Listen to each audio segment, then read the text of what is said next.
कर्पूरिगौरं करुणावतारं संसारसारं भुजगेन्द्रहारं सदा वसन्तं हृदयारविन्दे भवं भवानी सहितं नमामि भवं भवानी सहितं नमामि। श्री शिवाय नमस्तोभ्यम। आज आप सुन रहे हैं फागुन मास महात्म्य के अध्याय 3 की कथा। आज की कथा में हम सब सुनेंगे शिव पूजन की महिमा, शिवलिंग पूजन की महिमा तथा रावण के उत्कर्ष और पतन का वृतांत। सभी बोलिए भगवान शंकर माता पार्वती की जय। श्री उमा महेश्वराभ्याम नमो नमः। महर्षि लोमश कहते हैं, जो मनुष्य शिव मंदिर के आंगन में झाड़ू लगाते हैं वे निश्चय ही भगवान शिव के लोक में पहुंचकर संपूर्ण विश्व के लिए वंदनीय हो जाते हैं। जो भगवान शिव के लिए यहाँ अत्यंत प्रकाशमान दर्पण को अर्पण करते हैं वे आगे चलकर शिव जी के सम्मुख उपस्थित रहने वाले पार्षद होंगे। जो लोग देवादिदेव शूर प्राणी शंकर भगवान को चंवर भेंट करते हैं वे त्रिलोकी में जहाँ कहीं भी जन्म लेंगे उन पर चंवर डुलता रहेगा। जो परमात्मा शिव की प्रसन्नता के लिए धूप निवेदन करते हैं वे पिता और नाना दोनों ही के कुलों का उद्धार करते हैं तथा भविष्य में यशस्वी होते हैं। जो लोग भगवान श्री हरिहर के सम्मुख दीपदान करते हैं वे भविष्य में तेजस्वी होते हैं और दोनों कुलों का उद्धार करते हैं। जो मनुष्य हरिहर के आगे नैवेद्य निवेदन करते हैं वे एक एक ग्रास में संपूर्ण यज्ञ का फल पाते हैं। जो लोग टूटे हुए शिव मंदिर को पुनः बनवा देते हैं वे निसंदेह द्विगुण फल के भागी होते हैं। जो ईंट अथवा पत्थर से भगवान शिव तथा विष्णु के लिए नूतन मंदिर निर्माण कराते हैं वे तब तक स्वर्गलोक में आनंद भोगते हैं जब तक कि इस पृथ्वी पर उनकी वह कीर्ति स्थित रहती है। जो महान बुद्धिमान मानव भगवान शिव के लिए अनेक मंजिलों का महल मंदिर बनवाते हैं वे उत्तम गति को प्राप्त होते हैं। जो अपने और दूसरों के बनवाए हुए शिव मंदिर की सफाई करते हैं या फिर उसमें सफेदी कराते हैं वे भी उत्तम गति को प्राप्त होते हैं। जो पुरुष अथवा स्त्रियां शिव जी के आंगन में विविध रंगों के चौक पूरती हैं वे सर्वश्रेष्ठ शिवधाम में पहुंचकर दिव्य रूप को प्राप्त करेंगी। जो पुण्य आत्मा मनुष्य भगवान शिव को चंदोवा भेंट करते हैं वे स्वयं तो शिवलोक में जाते ही हैं, अपने समस्त कुल को भी वे तार देते हैं। जो अधिक आवाज करने वाला घंटा लेकर उसे शिव मंदिर में बांधते हैं वे भी त्रिलोकी में तेजस्वी और कीर्तिमान होंगे। धनवान हो या फिर दरिद्र, जो 1, 2 या फिर तीनों समय भगवान शिव का दर्शन करता है वह मनुष्य सुखी होता है और समस्त दुखों से छूट जाता है। हे हरे और हे हर, इस प्रकार भगवान शिव और विष्णु के नाम लेने से परमात्मा शिव ने बहुतेरे मनुष्यों की रक्षा की है। तीनों लोकों में महादेव जी से बढ़कर दूसरा कोई देवता नहीं दिखाई देता। इसीलिए सब प्रकार के प्रयत्नों से भगवान सदाशिव की पूजा करनी चाहिए।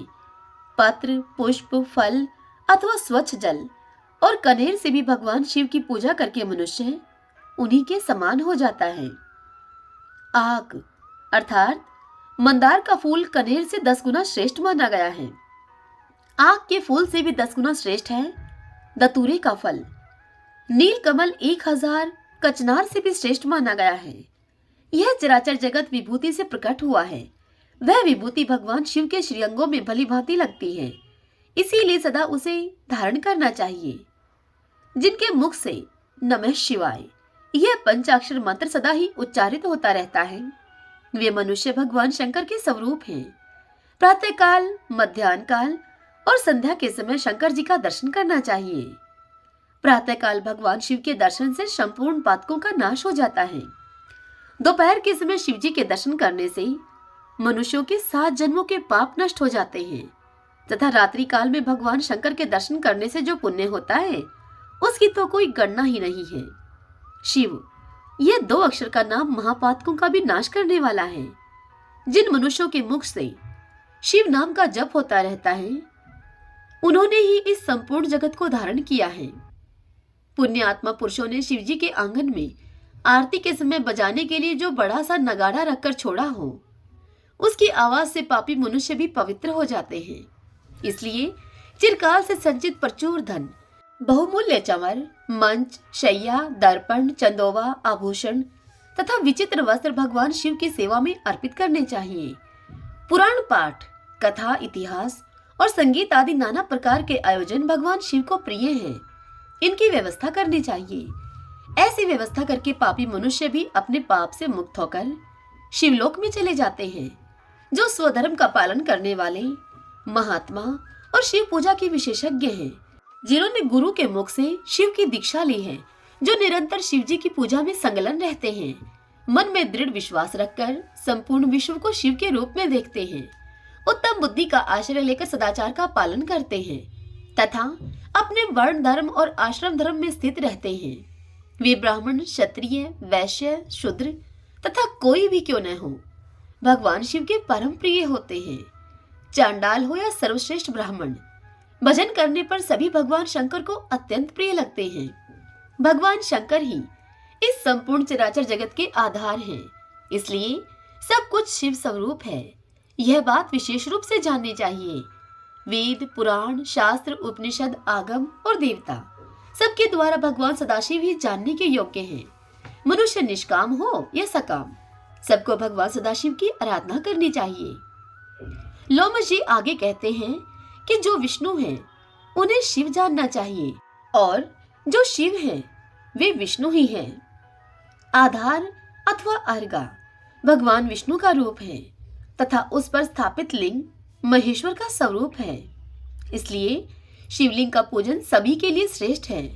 ब्रह्मा जी निरंतर मणिमय शिवलिंग का पूजन किया करते हैं। इंद्र रतन में, चंद्रमा मुक्ता में तथा सूर्य ताम्र में लिंग की सर्वदा पूजा करते हैं। कुबेर चांदी के शिवलिंग की पूजा करते हैं। वरुण कुछ लाल रंग के शिवलिंग की पूजा करते हैं। यमराज नीले रंग के शिवलिंग की पूजा करते हैं। नरक त्रिकोण के अधिपति रजत वर्ण के शिवलिंग की पूजा करते हैं और वायुदेव केसरिया रंग के शिवलिंग की निरंतर आराधना करते हैं। इस प्रकार इंद्र आदि समस्त लोकपाल शिवलिंग उपासक हैं। पाताल में भी सभी लोग शिव पूजक हैं। गंधर्व और किन्नर भी शिव उपासना किया करते हैं। दैत्यों में प्रहलाद आदि कोई कोई ही वैष्णव है। यही बात राक्षसों के लिए भी है।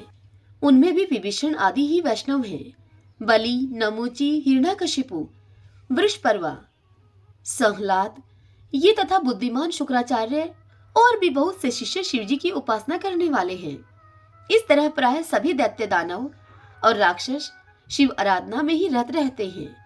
हेती, परहेती, संयाति, परयाची, प्रघस, विदुजिह, तीक्ष्ण दृष्ट, धूम्राक्ष, भीम विक्रम, माली, सुमाली, माल्यवान, अति भीषण, विद्युत केश, खड़ग जीवह, महाबली रावण, दुर्दर्श, वीर कुंभकर्ण तथा प्रतापी वेगदंशी आदि समस्त श्रेष्ठ राक्षस सदा शिव पूजन में संलग्न रहे हैं।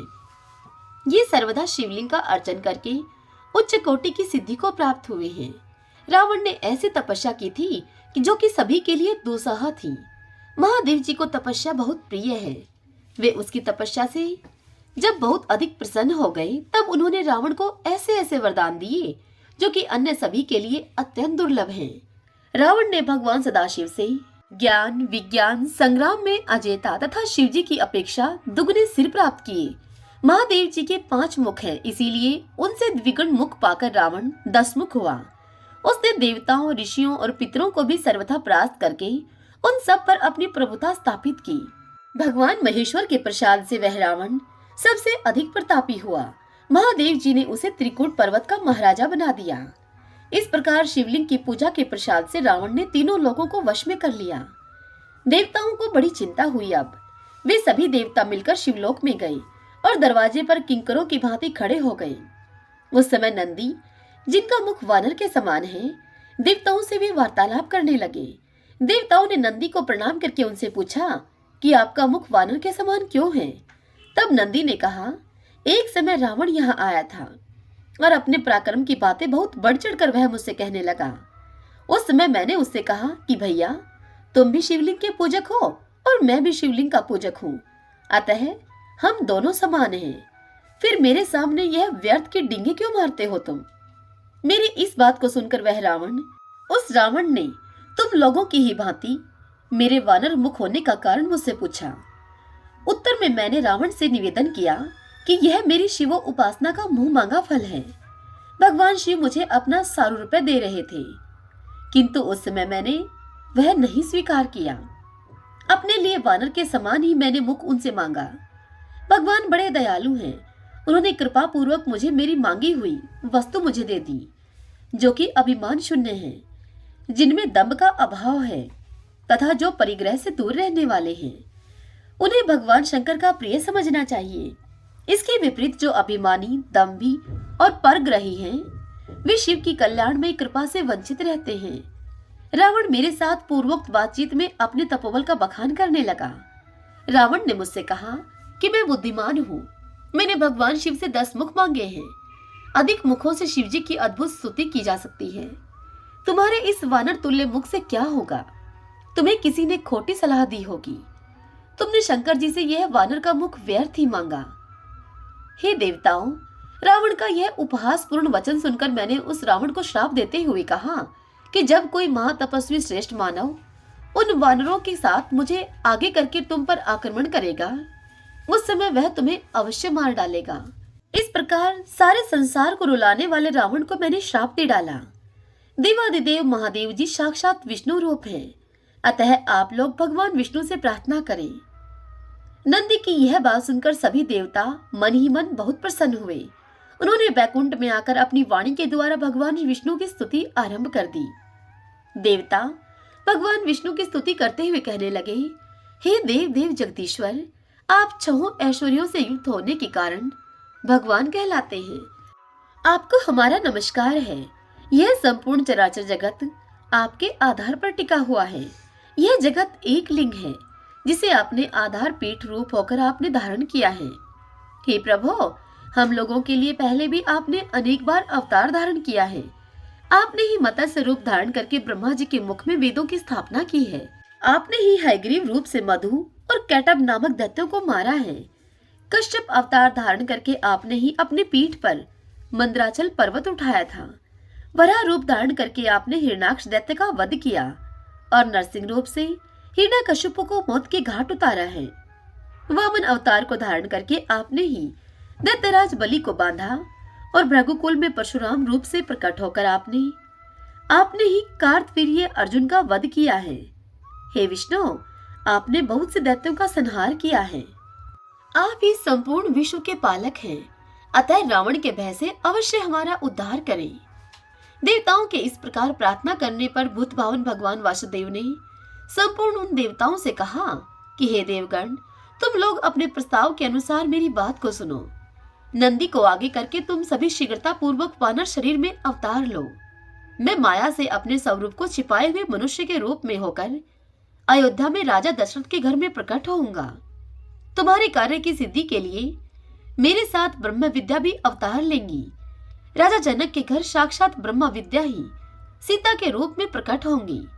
रावण भगवान शिव का भगत है, वह सदा साक्षात भगवान शिव के ध्यान में तत्पर रहता है। उस रावण में बड़ी भारी तपस्या का भी बल है। जब ब्रह्म विद्या रूप सीता को रावण बल पूर्वक प्राप्त करना चाहेगा, उस समय वह दोनों स्थितियों से तत्काल ही भ्रष्ट हो जाएगा। सीता के अन्वेषण में तत्पर होकर वह न तो तपस्वी ही रह जाएगा और न ही भक्त ही रहेगा। जो अपने को न दी हुई ब्रह्म विद्या का बल पूर्वक सेवन करना चाहता है, वह पुरुष धर्म से परास्त होकर सदा ही सुगमता पूर्वक जीत लेने योग्य हो जाता है। परम मंगलमय भगवान विष्णु इस प्रकार के वचनों के द्वारा संपूर्ण देवताओं को आश्वासन देकर अंतर्ध्यान हो गए। तदंतर सब देवता अवतार धारण करने लगे। इंद्र के अंश से बाली उत्पन्न हुए। सुग्रीव सूर्य के पुत्र थे। जामवान ब्रह्मा जी के अंश से प्रकट हुए थे। शिलाद के पुत्र नंदी, जो कि भगवान शिव के अनुचर तथा 11वें रुद्र थे। महाकपि हनुमान हुए। वे अमित तेजस्वी भगवान विष्णु की सहायता करने के लिए ही अवतीर्ण हुए थे। अन्य अन्य श्रेष्ठ देवता मैंद आदि कपियों के रूप में उत्पन्न हुए थे। इसी तरह सभी देवता किसी न किसी कपि के रूप में प्रकट हुए। साक्षात भगवान विष्णु ही माता कौशल्या का आनंद बढ़ाने वाले श्री राम हुए। संपूर्ण विश्व उन्हीं के स्वरूपों में रमण करता है, इसीलिए विद्वान पुरुष उनको राम कहते हैं। भगवान विष्णु के प्रति भक्ति और तपस्या से युक्त शेषनाग भी इस पृथ्वी पर लक्ष्मण के रूप में अवतीर्ण हुए। श्री विष्णु के भुजदंडों से भी 2 प्रतापी वीर प्रकट हुए। जो कि तीनों लोकों में भरत शत्रुघ्न के नाम से विख्यात हुए। ब्रह्मवादी पुरुषों के द्वारा जो मिथिलापति जनक की कन्या बताई गई है, वे सीता साक्षात ब्रह्म विद्या थी। वे भी देवताओं के कार्य की सिद्धि के लिए ही अवतीर्ण हुई थी। हल से भूमि को जोती जा रही थी। उसी समय सीता हल की नोक के द्वारा पृथ्वी के खोदे जाने पर पृथ्वी से ही प्रकट हुई थी, इसीलिए सीता के नाम से प्रसिद्ध हुई। मिथिला में अवतार लेने के कारण इन्हें मैथिली भी कहते हैं। जनक के कुल में जन्म लेने के कारण ये जान के नाम से विख्यात हुई। पूर्व जन्म में इनका नाम वेदवती था। राजा जनक ने ब्रह्मा विद्या स्वरूप सीता को परमात्मा ब्रह्मा रूप श्री राम की सेवा में अर्पित कर दिया। कमल नयन श्री राम ने रावण को जीतने की इच्छा और देव कार्य की सिद्धि के उद्देश्य से वन में निवास किया। शेष अवतार लक्ष्मण ने भी उसी के लिए अत्यंत दुष्कर एवं महान तप किया। भरत और शत्रुघ्न ने भी बड़ी भारी तपस्या की। तदंतर तपोबल संपन्न होकर कपि रूपधारी देवताओं को साथ में लेकर श्री राम ने 6 महीने तक युद्ध करके रावण का वध कर दिया। भगवान विष्णु के द्वारा शस्त्रों से मारा गया रावण अपने गणों, पुत्रों तथा बंधुओं के सहित तत्काल भगवान शिव के स्वरूप को प्राप्त हो गया। शंकर जी की कृपा से उसने संपूर्ण द्वैत अद्वैत ज्ञान को प्राप्त कर लिया। जो मनुष्य नित्य 12 ज्योतिर्लिंगों में से किसी भी लिंग स्वरूप भगवान शिव की पूजा करते हैं, वे स्त्री, शूद्र, अंत्यज अथवा चांडाल ही क्यों न हो, संपूर्ण दुखों का नाश करने वाले शिव को अवश्य प्राप्त कर लेते हैं। जो मनुष्य अपने मन को अपने वश में करके भगवान शिव के ध्यान में तत्पर रहते हैं, उनका माया में अज्ञान शीघ्र दूर हो जाता है तथा माया का निवारण हो जाने से तीनों गुणों का लय हो जाता है। इसी प्रकार मनुष्य जब गुणातीत हो जाता है तब वह मोक्ष का भागी होता है। अतः संपूर्ण देहधारियों के लिए शिवलिंग का पूजन बड़ा कल्याणकारी है। भगवान शिव लिंग रूप में प्रकट होकर चराचर जगत का उद्धार करते हैं। हे विप्रगणों, पहले तुम सभी लोगों ने मुझसे जो पूछा था वह सब मैंने तुमको बतला दिया है। तुम्हारा दूसरा प्रश्न यह था कि भगवान शिव ने विष भक्षण कैसे किया था। वह सब प्रसंग मैं तुमसे यथावत रूप से कह रहा हूँ। तुम सभी लोग सावधान होकर सुनो। एक समय देवराज इंद्र संपूर्ण लोकपालों तथा ऋषियों से घिरे हुए अपनी सुधर्मा सभा में बैठे थे। वहां सिद्ध और विद्याधरगण उनकी विजय के गीत गा रहे थे। इसी समय परम बुद्धिमान देवेंद्र गुरु महाभाग बृहस्पति जी अपने शिष्यों के साथ उस देव सभा में पधारे। उन्हें वहां उपस्थित देखकर देवताओं ने सहसा उनके चरणों में अपना मस्तक झुकाया। देवराज इंद्र ने भी यह देखा। गुरुदेव वाचस्पति वहां आगे खड़े हैं उनके, किंतु इंद्र की बुद्धि राजमत से दूषित हो रही थी। इसीलिए उन्होंने गुरु के प्रति न तो कोई आदरयुक्त वचन कहा और न ही उनको बैठने के लिए आसन ही दिया और न चले जाने को ही कहा। खोटी बुद्धि वाले इंद्र को राज्य के मत से उन्मत्त जानकर देवताओं के आचार्य बृहस्पति जी यह देखकर कुपित होकर वहां से अंतर्ध्यान हो गए। उनके चले जाने पर देवताओं के मन में बड़ा खेद हुआ। यक्ष, नाग, गंधर्व तथा ऋषिगण भी अब उदास हो गए। नृत्य और गीत समाप्त होने पर जब इंद्र सचेत हुए तब उन्होंने तुरंत देवताओं से पूछा कि महातपस्वी गुरुदेव जी कहाँ चले गए। तब नारद जी ने देवराज इंद्र से कहा कि हे बलसुधन, निसंदेह आपके द्वारा गुरु की अवहेलना हुई है। गुरु का अनादर करने से राज्य हाथ से चला जाता है। इसलिए आप सब प्रकार से प्रयत्न करके गुरु से अपने अपराध के लिए क्षमा प्रार्थना कीजिए। महात्मा नारद जी की इस बात को सुनकर देवराज इंद्र सहसा सिंहासन से उठकर खड़े हो गए और उन सभी सभासदों को साथ में लेकर बड़ी उतावली के साथ गुरु के निवास स्थान पर वे गए। इस समय इंद्र अपने कर्तव्य के प्रति सजग हो चुके थे। वहां गुरु पत्नी तारा को देखकर उन्होंने उनको प्रणाम किया और उनसे पूछा कि देवी, महातपस्वी गुरुजी कहाँ गए हैं। तब तारा ने इंद्र की ओर देखकर इंद्र को उत्तर दिया कि मैं नहीं जानती। तब इंद्रदेव चिंता मगन होकर अपने घर को वापस लौट आए। इसी समय स्वर्ग में अनेक अद्भुत अनिष्ट सूचक अपशगुन होने लगे, जो कि संपूर्ण स्वर्गवासियों को तथा दुरात्मा इंद्र को भी दुख की प्राप्ति की सूचना देने वाले थे। इंद्र की वह करतूत पाताल निवासी राजा बलि ने भी सुनी। अब क्या था, अब तो वे दैत्यों की बहुत बड़ी सेना लेकर पाताल से अमरावतीपुरी पर चढ़ गए। उस समय देवताओं का दानवों के साथ बड़ा भयंकर युद्ध हुआ। उसमें दैत्यों ने देवताओं को परास्त कर दिया। एक ही क्षण में दूषित हृदय वाले अविवेकी इंद्र का 7 अंगों के सहित संपूर्ण राज्य दैत्यों ने अपने अधिकार में कर लिया। विजय पाकर दैत्य शीघ्र ही पाताल को चले गए। शुक्राचार्य की कृपा से ही देवगण विजयी हुए थे। इंद्र की राजा लक्ष्मी नष्ट हो चुकी थी, इसीलिए देवताओं ने भी सर्वथा उनका त्याग कर दिया।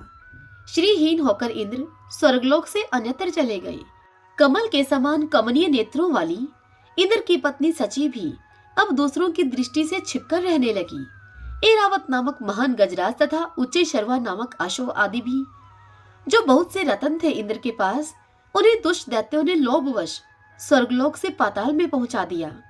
परंतु वे रतन पुण्य आत्म पुरुषों के ही उपभोग में आने वाले थे, इसलिए दैत्यों के अधिकार में न रहकर समुद्र में वे कूद पड़े। वे सभी रतन समुद्र में कूद पड़े। उस समय राजा बलि ने आश्चर्यचकित होकर अपने गुरु शुक्राचार्य से कहा कि हे गुरुदेव, हे भगवान, हम देवताओं को जीतकर बहुत से रत्न यहाँ लेकर आए थे, किंतु ये सभी समुद्र में जा पड़े हैं। यह तो बड़ी ही अद्भुत बात है। राजा बलि की यह बात सुनकर शुक्राचार्य ने राजा बलि को उत्तर दिया कि राजन, 100 अश्वमेध यज्ञों की दीक्षा लेकर उन्हें पूर्ण करने पर ही तुम्हारा देवताओं के राज्य पर अधिकार होगा। इसमें तनिक भी संदेह नहीं है। जो 100 अश्वमेध यज्ञों का अनुष्ठान कर लेता है, वही स्वर्गलोक के राज्य को भोगने का अधिकारी होता है।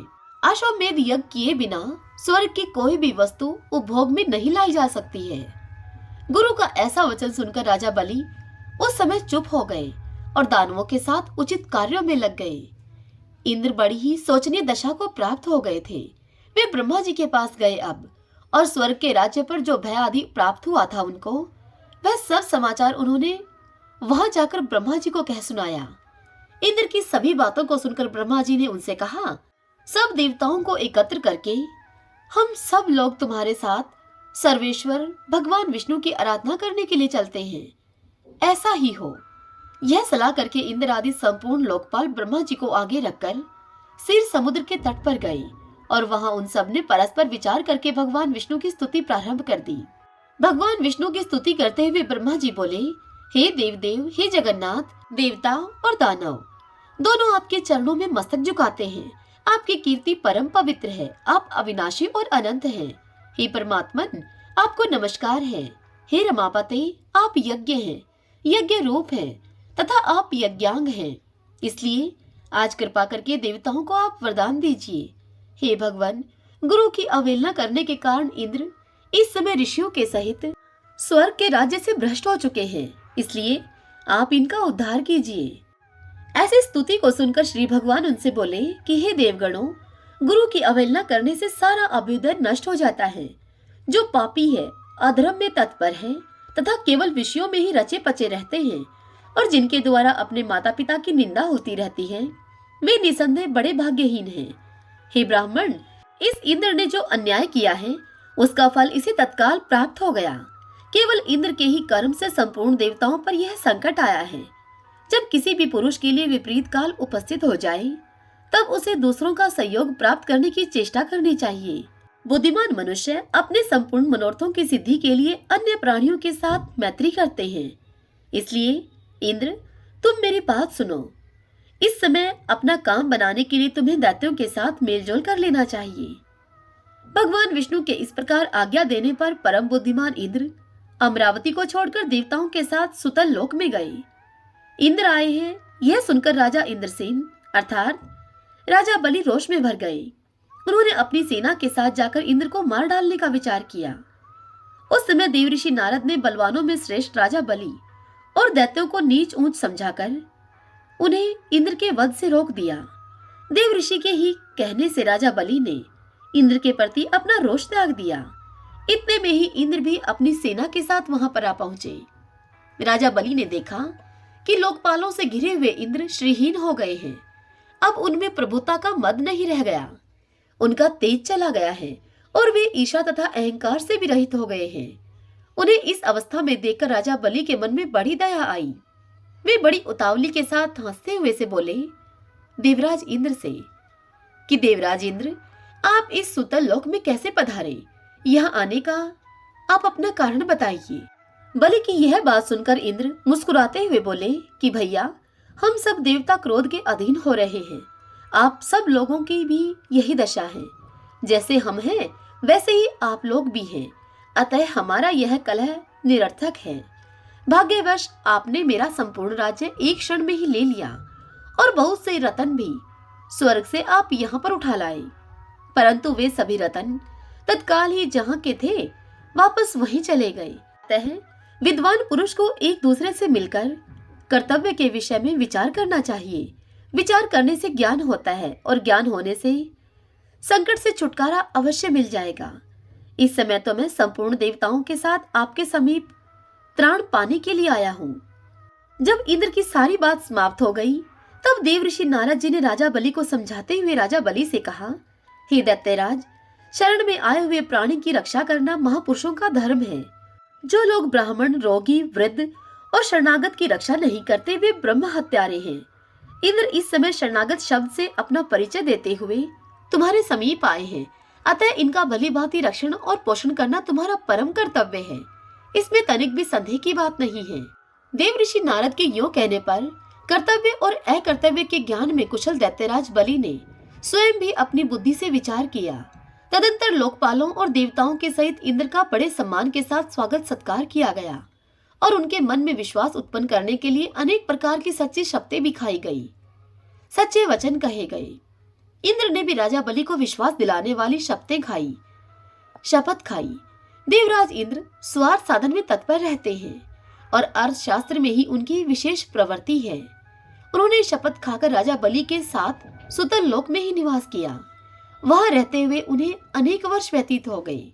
एक दिन बलि की सभा में बैठे हुए नीति निपुण देवराज इंद्र ने बलि को संबोधित करके हंसते हुए उनसे कहा कि हे वीरवर, हमारे हाथी, घोड़े आदि नाना प्रकार के बहुत से रतन जो इस समय तुम्हें प्राप्त होने के योग्य हैं, तत्काल ही समुद्र में जा गिर पड़े हैं।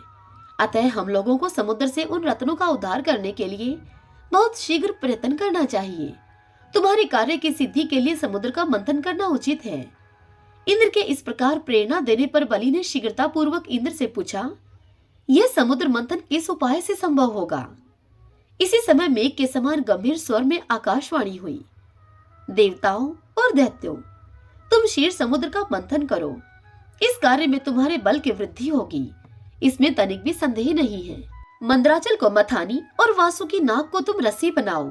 फिर देवता और दैत्य मिलकर समुद्र का मंथन आरंभ करो। यह आकाशवाणी सुनकर सहस्त्रों दैत्य और देवता समुद्र मंथन के लिए उद्यत होकर स्वर्ण के सदृश कांतिमान मंदराचल पर्वत के समीप गए। वह पर्वत सीधा, गोलाकार, बहुत मोटा और अत्यंत प्रकाशमान था। अनेक प्रकार के रत्न उस पर्वत की शोभा को बढ़ा रहे थे। चंदन, पारिजात, नाग केसर, जायफल और चंपा आदि भांति भांति के वृक्षों से वह भरा हुआ दिखाई देता था। उस महान पर्वत को देखकर संपूर्ण देवताओं ने हाथ जोड़कर उससे कहा कि दूसरों का उपकार करने वाले महाशैल हे मंदराचल, हम सब देवता तुमसे कुछ निवेदन करने के लिए यहाँ पर आए हैं, वह तुम ध्यान पूर्वक सुनो। उनके यो कहने पर मंदराचल ने देहधारी पुरुष के रूप में प्रकट होकर कहा, हे देवगणों, आप सब लोग मेरे पास किस कार्य से आए हैं, वह कार्य मुझे बताइए। तब इंद्र ने मधुर वाणी में मंदराचल से कहा, मंदराचल, तुम हमारे साथ रहकर एक कार्य में सहायक बनो। हम समुद्र को मथ कर उसमें से अमृत निकालना चाहते हैं। इस कार्य के लिए तुम मथानी बन जाओ।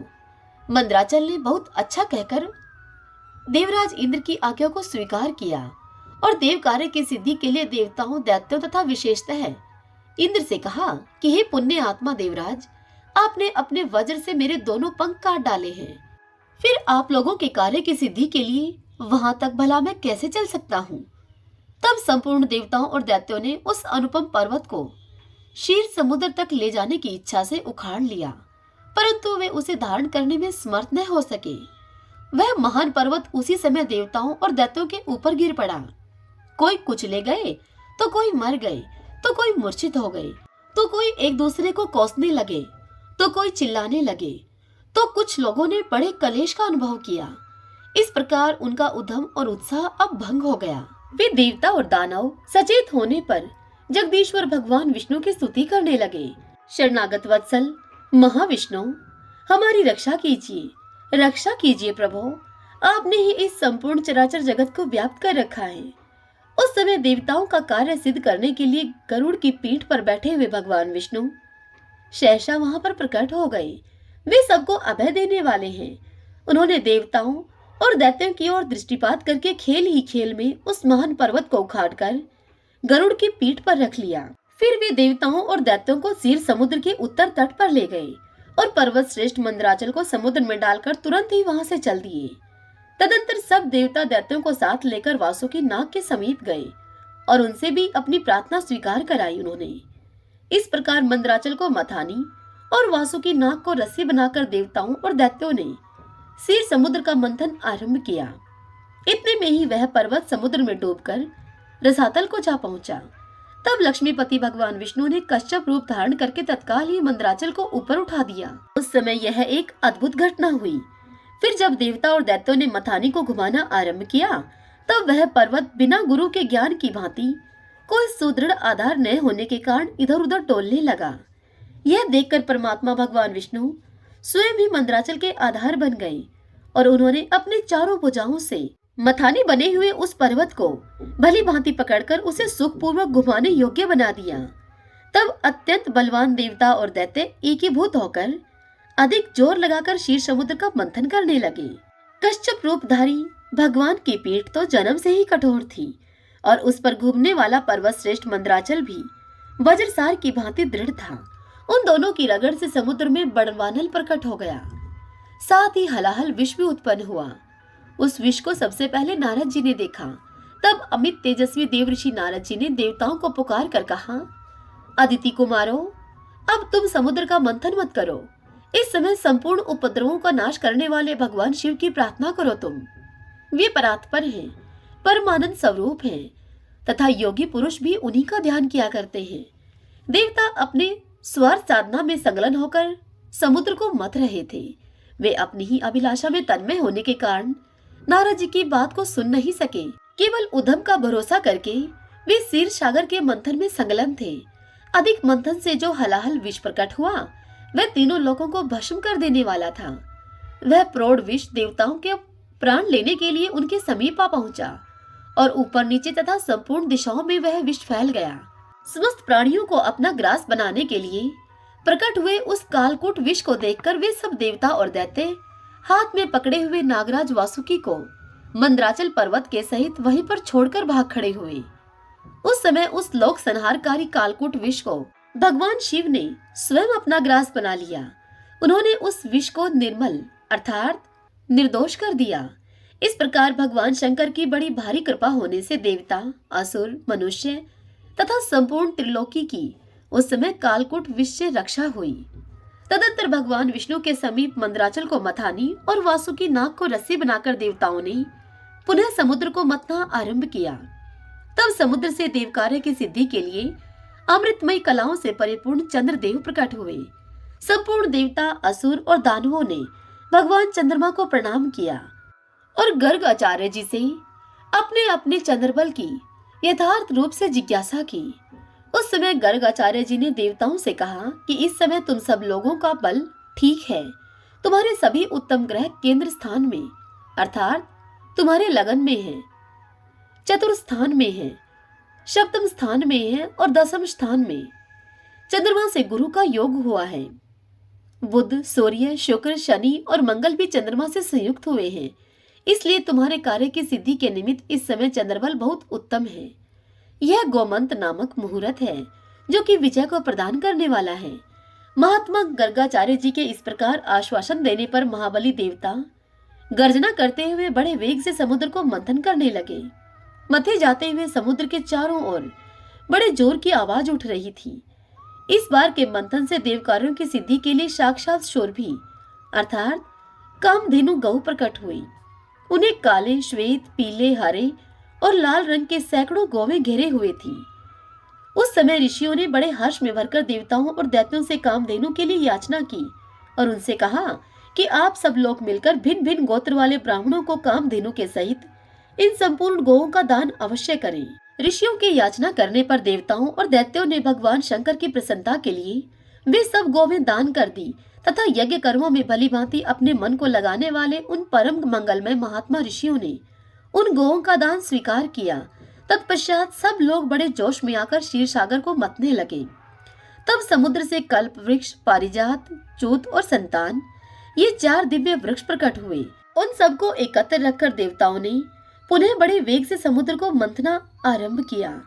इस बार के मंथन से रत्नों में सबसे उत्तम रत्न कौस्तुभ मणि प्रकट हुआ, जो कि सूर्य मंडल के समान परम कांतिमान था।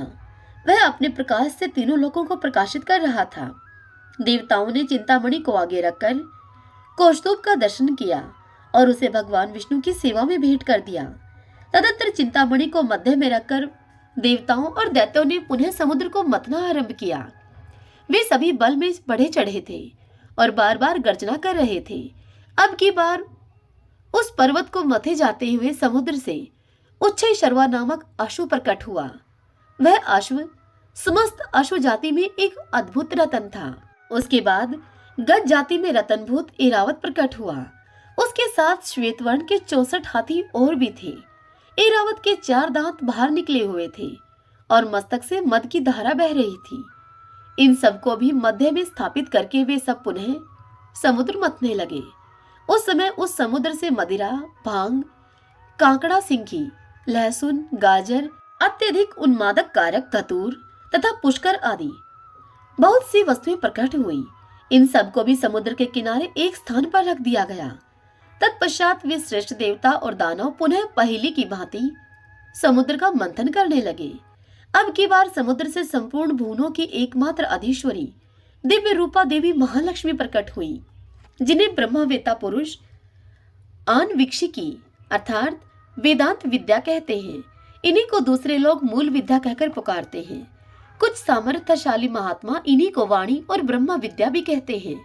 कोई कोई इन्हीं को रिद्धि, सिद्धि, आज्ञा और आशा नाम देते हैं, तो कोई योगी पुरुष इन्हीं को वैष्णवी कहते हैं। सदा उधम में लगे रहने वाले माया के अनुयायी इन्हीं को माया के रूप में जानते हैं। जो अनेक प्रकार के सिद्धांतों को जानने वाले तथा ज्ञान शक्ति से संपन्न हैं, वे इन्हीं को भगवान की योग माया कहते हैं। देवताओं ने देखा कि देवी महालक्ष्मी का रूप परम सुंदर है। उनके मनोहर मुख पर स्वाभाविक प्रसन्नता विराजमान है। हार और नुपुरों से उनके श्रीअंगों की बड़ी शोभा हो रही है। उनके मस्तक पर छत्र तना हुआ है। दोनों ओर से चंवर डुल रहे हैं। जैसे माता अपने पुत्रों की ओर स्नेह और दुलार भरी दृष्टि से देखती है, ठीक उसी प्रकार सती महालक्ष्मी ने देवता, दानव, सिद्ध, चारण और नाग आदि संपूर्ण प्राणियों की ओर दृष्टिपात किया। माता महालक्ष्मी की कृपा दृष्टि पाकर संपूर्ण देवता उसी समय श्री संपन्न हो गए। वे तत्काल राज्य अधिकारी के शुभ लक्षणों से संपन्न दिखाई देने लगे। तदंतर देवी लक्ष्मी ने भगवान मुकुंद की ओर देखा। उनके श्रीअंग तमाल के समान श्याम वर्ण के थे। कपोल और नासिका बड़ी सुंदर थी। वे परम मनोहर दिव्य शरीर से प्रकाशित हो रहे थे। उनके वक्षस्थल में श्रीवत्स का चिन्ह सुशोभित था। भगवान के एक हाथ में कमोद की गदा शोभा पा रही थी। भगवान नारायण की उस दिव्य शोभा को देखते ही लक्ष्मी जी आश्चर्यचकित हो उठी और अपने हाथ में वनमाला लेकर सहसा हाथी से उतर पड़ी। वह माला श्री जी ने अपने ही हाथों से बनाई हुई थी। उसके ऊपर भ्रमर मंडरा रहे थे। देवी ने वह सुंदर वनमाला परम पुरुष भगवान विष्णु के कंठ में पहना दी और स्वयं उनके वाम भाग में जाकर खड़ी हो गई। उन शोभाशाली दंपति का वहां दर्शन करके संपूर्ण देवता, दैत्य, सिद्ध, अप्सराएं, किन्नर तथा चारणगण परम आनंद को प्राप्त हुए। श्री शिवाय नमस्तुभ्यं। ओम नमो भगवते वासुदेवाय। आशा करती हूँ आज की यह कथा आपको पसंद आई होगी। यदि ऐसा हो तो इस वीडियो को आप लाइक करें और कमेंट बॉक्स में श्री शिवाय नमस्तुभ्यं लिखिए। हरे कृष्णा।